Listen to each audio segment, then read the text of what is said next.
I got lucky today. I went to the relatively local hardware store and they had a threaded union coupler, which means I can go ahead and put this back together and see if I have the leaks all taken care of.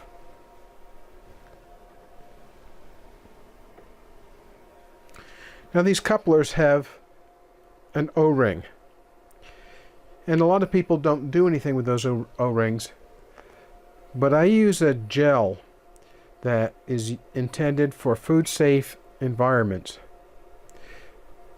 and I just grease that O-ring up and then put it back in place. The reason why I do that is that it's possible to get these O-rings going the wrong place in these fittings. Well, that's ready now. What I'm going to be doing now is putting some pipe thread compound sealer on this pipe. It's going to lubricate and help seal the fitting. Now, a lot of people will use Teflon tape, but that's not the preferred approach. What that does is that actually increases the diameter of the threads on metal, which in turn causes the fitting to expand. I'm just going to put a little bit on my finger.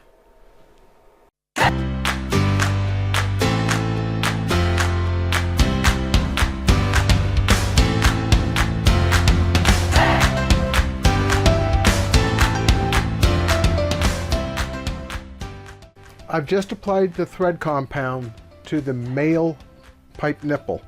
I'm going to wipe my fingers off on the inside of this female fitting.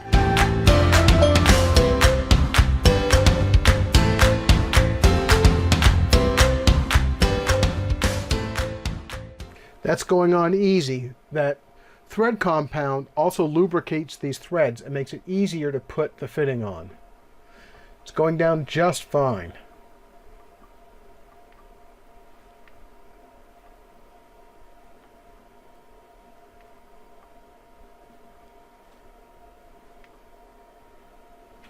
Now that's hand tight. I'll probably need to tighten a little bit more, but that's good for right now. Where I'm using the pipe thread compound on the fitting that goes between the pipe, the metal pipe, and this union, I'm going to use Teflon tape for the connection between the PVC pipe and that same union.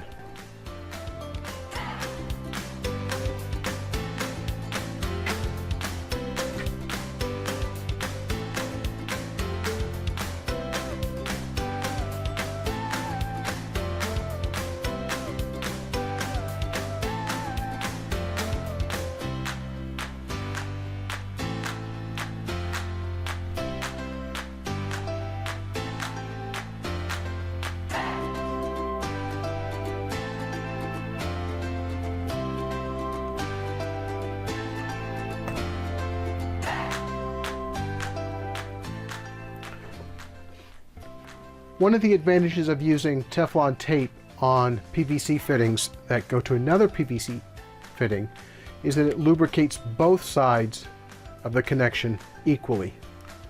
Now I've tightened up both pieces of the union. Now I need to just go ahead and connect the union together.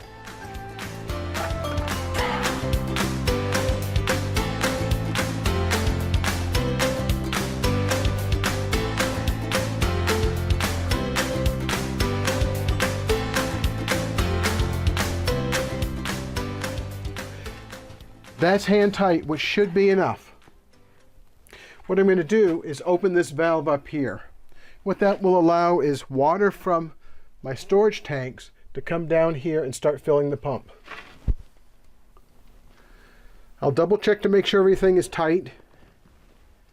And now I'll turn on the pump.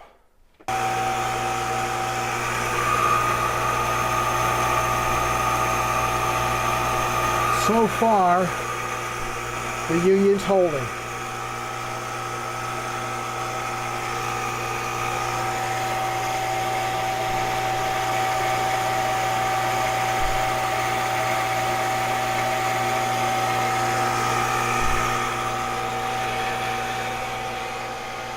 I'll just let this pump up the pressure tank so I can check for leaks.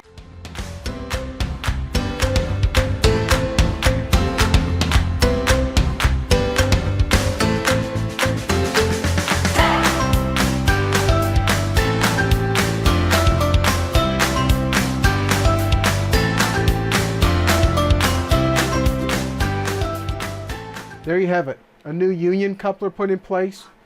No leaks so far. Well, I spoke too soon.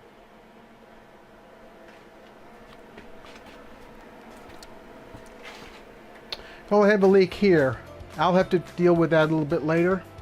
I'm going to go ahead and let the system draw down and not be quite so pressurized. And then I'll come back and tighten this up. There are a few things here that would be of interest to anybody who's doing an off-grid system. One is, I have a valve that allows me to prime this pump.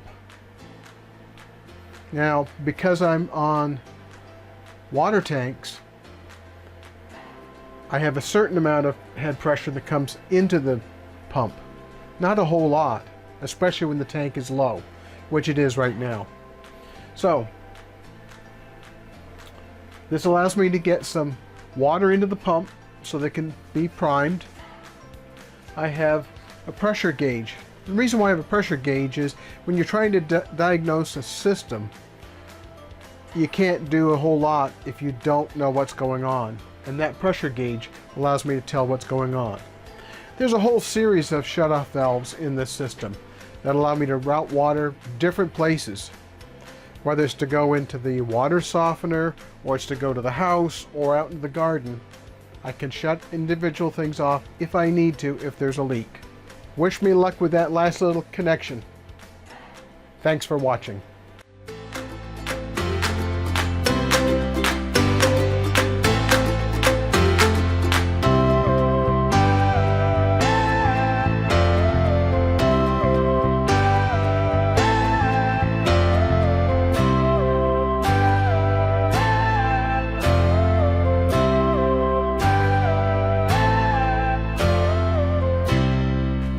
One of the advantages, oops,